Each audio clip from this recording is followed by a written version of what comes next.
Evening all, welcome back to Space Engineers. So we continue our build of the illustrious Red Dwarf, and what I've done there is just put an airlock on the side, and look at what we have to work with now. We have a pretty cavernous, I guess, little thing. So the first thing we need to do is give it a power core. Now I'm a kind of firm believer of old sci-fi, I guess, you know, lore, I guess, or engineering lore, is that all the engine stuff should go at the back. Which we do in here as well. There's no probably reason for this. I would probably imagine spaceships would actually probably be thrusted from the front, to be honest, because they're obviously free floating things. There's no traction. So that's why cars generally were powered from the back, because there's traction to push it forward, whereas I would imagine ships drag themselves. Anyway, what the hell am I talking about? Let's talk more about Red Dwarf and this. Now, the Red Dwarf was a mining vessel, so naturally the first thing I wanted to do was to give it a huge cargo bay, which in this game is quite cool because you actually do get cargo cans, and as you can see, we've installed them. Now, this is where we begin to put decks in. So you see now we've just made literally our bottom deck. We now have then a split in the horizontal or the vertical. Yeah, the horizontal. And we now start to build another deck here. Now, I probably made the biggest mistake here of this build, and I guess this is just part of learning. Your decks can be 2 blocks high and they look fine. Seriously, an engineer dude is 1 block high. In this case, I've put the decks 4 blocks high, which is just too many. So I think if you're going to build something, you can easily get away with just putting a deck height of 2 blocks. And I think that would be actually probably more than enough. So yeah, that's just a learning point for me. What I thought I'd do here is build an airlock as well. Now, airlocks and things like that, I think are going to be quite... Well, it's going to be interesting to see if they're needed as much. Obviously, you need to be able to get in and out of the vessel, but I think it would be interesting to see what the particulars are there. Now, I just turned my gravity off, and I'm noticing that I actually have gravity in the wrong direction. So I need to turn us from being kind of a, I guess, a vertical ship to a horizontal ship. So we'll do that in just a moment. But first off, I would say is engines. Now, what I've done here is quite a clever thing with the engines. You can have internal engines. It doesn't matter if something's blocking the exhaust port at all. And in fact, what I found here was you can actually make them quite a nice decorative piece by having a row of engines that blast into a row of engines, and they look a bit more like turbines. So, you know, just bear that in mind. You'll see that in just a moment. But what we're doing here is we're just building enough engines for this ship to actually move with note. You know, otherwise it's just a slow block. And I didn't want that. I wanted this thing to be, you know, while it's kind of, you know, a big thing, I wanted it actually to be not too cumbersome to move and you know, and just generally boost around.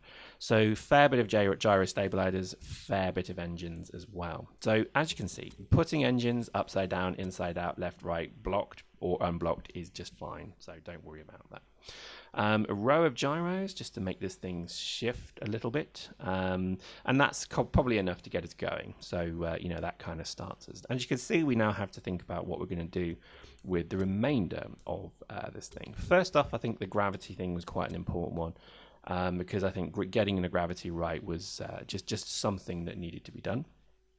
Having it in the vertical is obviously going to be pretty annoying after a while, so I thought it probably best just to remove that. Also, I mean, again, remember we have merged an existing ship into this one, so there's still a lot of, you know, stripping away of the old modules as well. So as you can see, we've now removed the gravity generator, so there is no gravity field here at all. And what we're going to do is we're going to build you know, gravity so it's in the right direction, if that makes sense. And there we go, just by putting, oops, wrong one, by putting gravity onto the lower part of the ship, we then create a gravity field there. So that's the right way around now. Now, the only problem is that kind of gives us an issue with moving up and down the decks, but I'll show you that in a moment. Ladders, while they work, are not very good, so bear that in mind. I think if I was going to redo this, I would make certainly the size of the decks, as I've said, smaller, because I think it was a shame that I lost that kind of feeling of a very big ship. I could probably have fit maybe 7, 8 decks in this ship if I'd have used the 2 block rule. Because I used the 4 block, I think I ended up doing 4.5, 5, and then the engineering deck. So just bear that in mind. And again, these ladders, they're crap. I can't stand them. I don't like them. I think you should just move a lot quicker when you use them. You know what I mean? They should just increase the speed by which you climb. But anyway, there we go. And I think what I wanted to try and do is to build again, I kind of got this wrong here, was by putting in red blocks, I've kind of forgotten that I'm actually going to have to walk on these things as well, because the inside of Red Dwarf is battleship grey, because they literally paint it between battleship grey and military grey, back and forward, and they're both the same colour. So no one can ever tell what colour the ship is inside. But there we go, not the end of the world. You can easily replace these. You just got to be a little bit fiddly to do. We're going to build a bridge.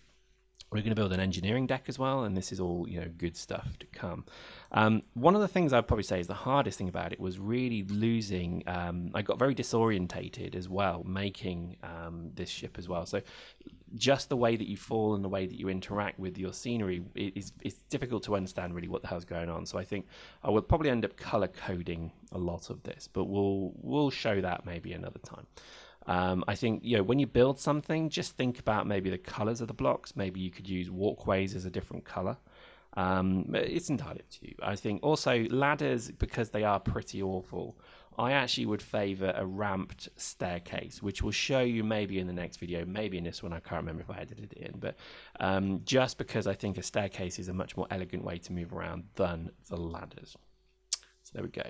Anyway, let's continue our discussion on old sci-fi. I think, you know, a lot of, I think, sci-fi nowadays, and the reason games like this, I think, have come about is because people have always become fascinated with the big ship syndrome. So, you know, literally when, you know, when Star Trek came out, you had this, I guess, phenomenon of people who, you know, never really had thought about, you know, space travel or anything like that. All of a sudden there was this, I guess, like, you know, ship, like you would get like an ocean liner. There was this ship traversing unknown waters, and Star Wars kind of perpetuated this. So all of a sudden, you know, the reality of very big ships in sci-fi, I guess, zeitgeist became quite a big thing. So, you know, this is why I think games like this have been created, because there's always been this fascination of building and flying very big ships. I think, you know, Star Wars is probably really where I guess it majorly came from. But you know, who knows? I think certainly when you look at games like Eve, they've always propagated the fact that, you know, bigger is better. You know, it's more of an asset if you've got a big Titan, something like that. And I think it could be something, you know, very, very kind of, I guess, front and center to sci-fi nowadays as well.